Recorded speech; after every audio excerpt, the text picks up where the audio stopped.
Welcome to everyone. Today in this video we will discuss how to fix Twitter lag on Samsung A04S. Let's start the video. First of all, if you want to fix this problem, so restart device, just click and hold side power button and click on this restart icon. Again tap on this restart icon, you will see your phone is restart. After restarting, enter phone pin, you will see your problem is solved.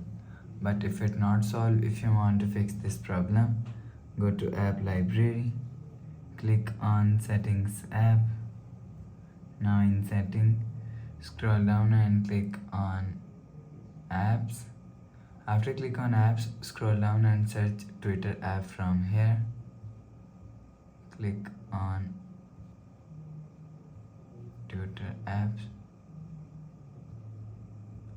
Click on Twitter app and click on storage. If you want to fix this problem, so clear cache Twitter app, go back to home screen, you will see your problem is solved. But if it not solved, if you want to fix this problem, click on settings app, click on software update, click on download and install. You will check your software update is latest. If it not latest, update your software latest. After update software latest, go back to home screen. You will see your problem is solved. So please subscribe for more new latest videos. Thanks for watching.